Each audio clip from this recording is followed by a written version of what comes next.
Hello students, आज हम discuss करेंगे क्लास 11th के लिए फिजिक्स। तो क्लास 11th और आज हम फिजिक्स डिस्कस करेंगे और ये जो आज लेक्चर होगा फर्स्ट लेक्चर फिजिक्स के लिए, ये हम एक सिंपल बात करेंगे, केवल बेस की बात करेंगे। आज केवल फिजिक्स का बेस होगा। तो आज हम बात करेंगे बेस ऑफ फिजिक्स।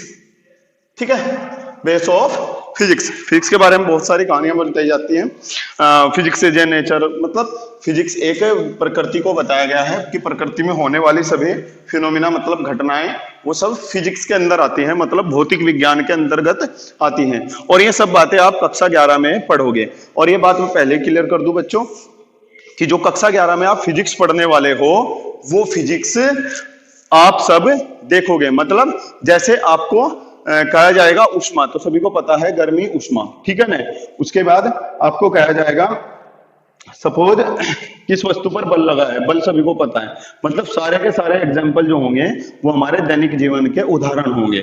ठीक है, कक्षा 12 में ऐसा नहीं है, बहुत सारी हमें कल्पनाएं करनी पड़ती हैं। कक्षा 12 में क्या करनी पड़ती हैं? बहुत सारी कल्पनाएं।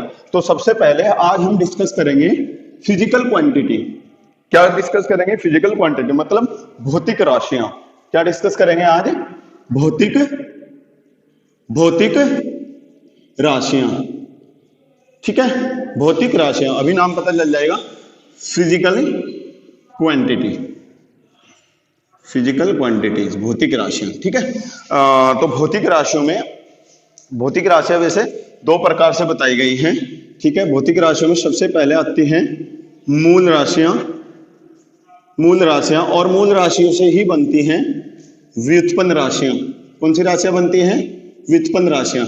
Fundamental quantities and drive quantities, इन्हें हम ड्राइव करते हैं फंडामेंटल क्वांटिटीज की हेल्प से। मूल राशियों की सहायता से हम इनको व्युत्पन्न करते हैं, मतलब ये राशियां नहीं होती, इन्हें उत्पन्न किया जाता है। छोटे छोटे से एग्जांपल ले लो व्युत्पन्न राशि का। जैसे चाल हमें निकालनी है, तो चाल निकालने के लिए हमें दूरी और समय की जरूरत पड़ती है। चाल निकालने के लिए किसकी जरूरत पड़ती है? हमें दूरी की और समय की। मतलब चाल खुद से कुछ नहीं है, तो चाल जो है वो एक तरीके से बनाया गया है। किस किस की हेल्प से बनाया गया है? दूरी की और समय की हेल्प से बनाया गया है। यही मैं बात करूं दूसरी ओर, तो है मूल राशियां। मूल राशियां जो पहले से ही प्रकृति में है, हालांकि बताई गई हैं कि जो है 7 प्रकार की होती हैं। कौन कौन सी होती हैं? आपने शायद कक्षा 9 में पढ़ा हो। ठीक है ना। तो फर्स्ट नंबर पे जो होगी वो मूल राशियों में होगी हमारी द्रव्यमान। ठीक है, फर्स्ट जो होगा वो क्या होगा? द्रव्यमान। अगर हमें किसी वस्तु का द्रव्यमान मापना है तो माप लेंगे। ये बिल्कुल फ्री है। कैसा है? फ्री। मतलब अगर हमें द्रव्यमान मापना है तो हमें और कोई फिजिकल क्वांटिटी, मतलब और कोई भौतिक राशि निकालने की जरूरत नहीं है, इसलिए इसको मूल कहा जाता है। मतलब इससे ही सारी बनने वाली है। ठीक है, सेकंड नंबर पर जैसे हमारा समय, और थर्ड नंबर पे जैसे हमारी दूरी। और दूरी भी बहुत सारे छिपे होते हैं, लंबाई, चौड़ाई, ऊंचाई, त्रिज्या, विस्थापन, ये सभी दूरी में छपे होते हैं। ठीक है ना। मैं कहूं लंबाई, तो लंबाई भी कैसी राशि है? मूल राशि। मतलब ये सारों एक दूसरे के रूप हैं। ये सारे के सारे क्या हैं? एक दूसरे के रूप। नंबर 4 वैद्युत धारा, इलेक्ट्रिक करंट जिसको बोलते हैं। नंबर 5 ताप। नंबर 6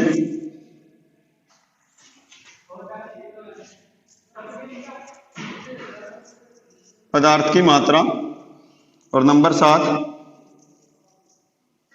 ज्योति तीव्रता। ठीक है, जो कक्षा 11 में आएंगे वो मैं पहले बता दूं, इन 7 फिजिकल क्वांटिटी में से आप पढ़ोगे द्रव्यमान, समय और ये सारा का सारा पोर्शन। और इलेक्ट्रिक करंट नहीं पढ़ोगे, ये पढ़ोगे आप 12th क्लास में। और यहाँ पढ़ोगे और ताप, यहाँ और क्या पढ़ोगे? ताप पढ़ोगे। यहाँ और क्या पढ़ोगे? आप ताप पढ़ोगे, टेम्परेचर से रिलेटेड पढ़ोगे। ठीक है, तो ये सारी की सारी बताई गई थी। और व्युत्पन्न राशियां क्या थी? व्युत्पन्न राशियां थी जो इन राशियों की सहायता से बने, इन राशियों की सहायता से बने।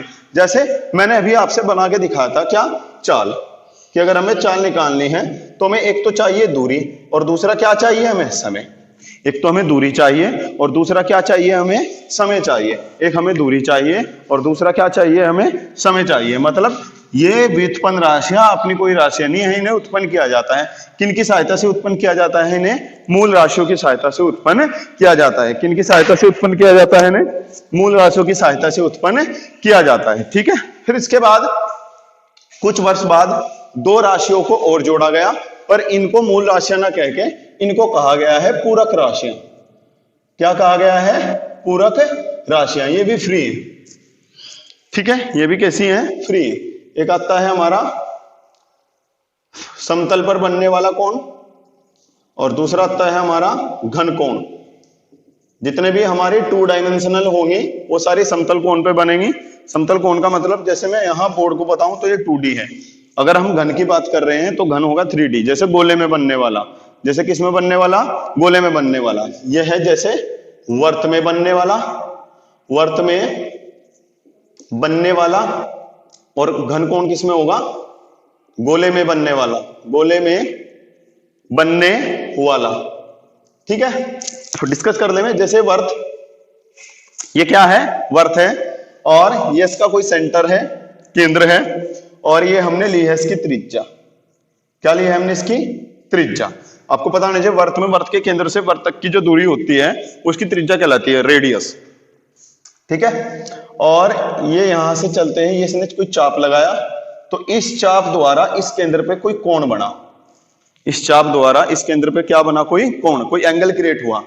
तो ये जो कोण बनेगा वर्त में 2D में, इस कोण को हम कहेंगे समतल कोण। कौन सा कोण कहेंगे? समतल कोण, या सिंपल कोण भी हम बोल सकते हैं। और यही कोण होता है जो आप पढ़ते हो, कोण बराबर चाप बटे त्रिज्या। मैथमेटिक्स में यूज भी हम करते हैं। कोण बराबर क्या होता है? चाप बटे त्रिज्या होता है। कोण बराबर क्या होता है? चाप बटे त्रिज्या होता है।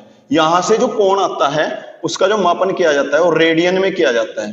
क्या में किया जाता है? रेडियन में। डिग्री में ना करके यहां से रेडियन में करते हैं। ध्यान रखना है, जब जब फॉर्मूला लगेगा angle is equal to arc upon radius, तो तब हम जो कोण को हम मापेंगे वो हमेशा क्या में मापेंगे? रेडियन में मापेंगे। किस में मापेंगे? रेडियन में मापेंगे। ठीक है, किसमें मापना है भाई? रेडियन में मापना है। घन कोण कैसे है? जैसे हमारे पास ये कोई गोला, और गोले के इस भाग द्वारा यहां केंद्र पर ये कोण अंतरित हुआ, ये वाला कोण। इस कोण को हम कहेंगे घन कोण। इस कोण को हम क्या कहेंगे? घन कोण कहेंगे। इस कोण को हम क्या कहेंगे? घन कोण कहेंगे। तो इसमें ये बाहर को है, ये 3D डायग्राम है। मैं बोर्ड पे जब भी कोई डायग्राम ड्रॉ करूंगा, ठीक है, तो बोर्ड पर हमेशा ही 2D डायग्राम ड्रॉ होते हैं, ना कि 3D। ठीक है, उनकी 3 सरफेस नहीं दिख पाती। जैसे हम एक्स एक्सिस, वाई एक्सिस और जेड एक्सिस के अबाउट बात करें तो ये हमारा एक्स एक्सिस, ये हमारा वाई एक्सिस एंड ये हमारा जेड एक्सिस। तो जो X axis, Y axis, Z axis होते हैं, ठीक है, मैं इसको एक्सप्लेन कर देता हूं मार्कर और एक पेन की हेल्प से। This is x axis and ये वाई एक्सिस एंड ये जेड एक्सिस। सो आपको क्या करना है? इसको पकड़ो और ऐसे खींच लो।